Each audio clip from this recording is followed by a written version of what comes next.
எல்லாருக்கும் வணக்கம். நான் விஜய் சேதுபதி.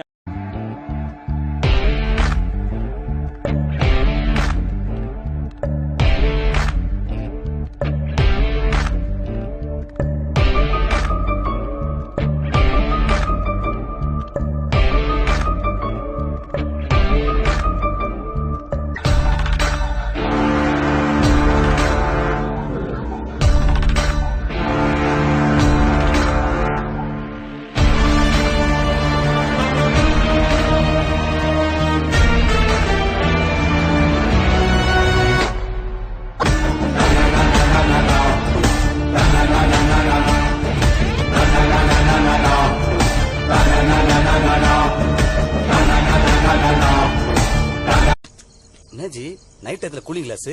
அதே ஆம்பளைங்க அழுலாம், ஆனா அழுல வெளியே தெரியக்கூடாதுல, அதுதான். ஆனா ஒன் சைடு தெரியுது ஜி. One side love, one side தான் தெரியணும். ரொம்ப பிடிச்ச வில்லங்க யாரு? எங்க அப்பா நினைக்கிறேன். அப்படி என்ன ப்ரோ பண்ணாரு? என்ன பெத்து வளர்த்தார்ல. நான் உனக்கு ஒரு பழமொழி சொல்றேன், அது கேட்க பல்சா தான் இருக்கும். நான் உனக்கு வந்து சொல்றேன். டேய், லவ்னா 1000 பிரச்சனை இருக்கும், சண்டை வரத்தான் செய்யும், ஒரு கேப் விழத்தான் செய்யும். அந்த கேப்ல தான் நான் அவளை மிஸ் பண்ணுவேன், அவ என்ன மிஸ் பண்ணுவா. எங்க லவ் டெவலப் ஆகும், இன்னும் கொஞ்சம் ஸ்ட்ராங் ஆகும். சாரிடா அன்வர், உனக்கு தெரிஞ்சவன் உன் ஃப்ரெண்டு ஒரு பொண்ணை லவ் பண்ணான்னு வச்சுக்கோயேன், அந்த பொண்ணு அப்படியே அவன் கூடிய அங்கேயே விட்டுட்டு வேலைக்கு போயிடணும். உனக்கு அந்த பொண்ணை எவ்வளவு பிடிச்சிருந்தாலுமே சரி, அதை விட்டுட்டு நான் பேசலாம் நீ பேசுறது, நான் மெசேஜ் பண்ணலாம் நீ மெசேஜ் பண்றது, நான் கால் பண்ணல நீ கால் பண்றது, நான் வெளியே கூட்டு போல நீ வெளியே கூட்டு போறது, இதுக்கெல்லாம் பேர் எனக்கு தெரியுமா? அது அங்கங்க சுத்தி இங்கதான் வரும். ஏன்னா அதுக்கான வேலையை நாங்க உண்மையா பண்ணி வச்சிருக்கோம். சாரி மச்சான். சிவாஜி செத்துட்டாரா? எப்போ? மஜ்ஜா மல்ச்சம் செம்மையா சூப்பரா நச்சின்னு நறுக்குன்னு கெத்தா கலாசலா கில்ட்டா ஷோவா ஐயோயோ அவுளா. ஏன் பாஸ் இந்த கையில காப்பு போட மட்டும் தான் அடிப்பானா என்ன? இந்த கயிறு கட்டணும் அடிப்பானா விட? டேய், இந்த சுமார் மூஞ்சி குமார பஞ்சாயத்து பண்ண கூட்டு வந்து பிரச்சனை பண்ணி அஸ்திங்களா? இதே சுமார் மூஞ்சி குமார் அஸ்தி வந்து பிரச்சனை பண்ணடா. அப்ப நீ டான்னா நான் யாரியா? சார் நீங்க வந்து டான்சர், நான் டான்ஸ். நேரம் எங்க அம்மாண்ட போய் அம்மா அம்மா குமுதா வீட்டு வாசல் விளக்கலாம் கும்முன்னு இருக்குமா, நம்ம எப்படி கம்முன்னு இருக்குன்னா எங்க அம்மா உம்முன்னு இருக்குது.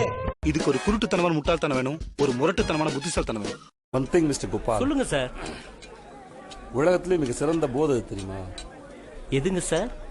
குடிச்சிட்டு நிதானமா இருக்கிறது. You got it. நான் யாரை பார்த்து புறம்பட்டது இல்லை பிரதர். எனக்கு அது எனக்கு வேலை நிறைய இருக்கு பிரதர். அது வேற வேலை இல்லை, அது அவசியமற்றதுன்னு நினைக்கிறேன். எப்பவுமே எல்லாமே நமக்கு சாதகமாக நடக்கும்னு நினைக்கிறது மிகப்பெரிய முட்டாள்தனம். தயங்குறதுனாலையும் தள்ளி போறதுனாலையும் எந்த ஒரு விஷயமும் நடக்காது. பக்கத்துல இல்லை எவ்வளோ இருக்குன்னு பார்க்கலாம் தேவையில்லாது. எனக்கு பசிக்குதா சாப்பிட்றேன், நான் எனக்கு பசிக்குது நான் சாப்பிட்றேன். அவன் இவ்வளோ சாப்பிட்றான்னா அவன் தெம்பு இருக்கு போல இருக்கு, அவன் சாப்பிட்றான். ஓகே, எனக்கு இவ்வளோ தான் முடியுதான் அவ்வளோ சாப்பிட்டுக்கிறேன் நான். நல்லவனா இருக்கிறது தான் கஷ்டம், அது எல்லாத்தையும் மறைச்சிட்டு இருக்கணும். கெட்டவனா ஆமா நான் கெட்டவன் தான் என்ன அப்படின்னு ஆயிடும். ஸோ அதை வெளிப்படுத்தணும். கெட்டவங்கிறது ரொம்ப எனக்கு எதுவும் கெட்டவனா இருக்கிறது ரொம்ப நேர்மையா இருக்கான்னு அர்த்தம் எனக்கு கேட்டா. ஏன்னா நான் கெட்டவனை வெளிப்படுத்திடுறேன் அவன். ஸோ அது ரொம்ப நேர்மையானது. சிம்பிள் போக்காவே இருக்க பாக்குறீங்க. நான் சிம்பிளாலாம் இல்லை, நான் கெத்தா தான் இருக்கிறேன். சிம்பிளா தெரிஞ்சு வெளியே நான் என்னைக்குமே எல்லா இடத்துலயும் சொல்லுவேன், என் நண்பனோட ஜாதியும் மதமும் எனக்கு என்னைக்குமே தெரியாது, நான் தெரிஞ்சுக்கவும் விரும்பலாம். என் நண்பன் அதோட அவ்வளவுதான். என்னோட இக்கட்டான சூழல்ல எனக்கு கூட நின்னது என் நண்பர்கள் மட்டும்தான். அது எல்லா சூழலையும் சரி, நான் சோர்ந்து போயிருக்கும் போது சரி, பணம் இல்லாத சூழலாக இருந்தாலும் சரி, நான் ரொம்ப சந்தோஷமா இருந்தாலும் சரி, என் மனசு மூளை எல்லாத்தையும் தூக்கி ஓரமா வச்சுட்டு என் இஷ்டத்துக்கு நான் என்ன வேணா பேசிட்டு சந்தோஷமா இருக்கணும்.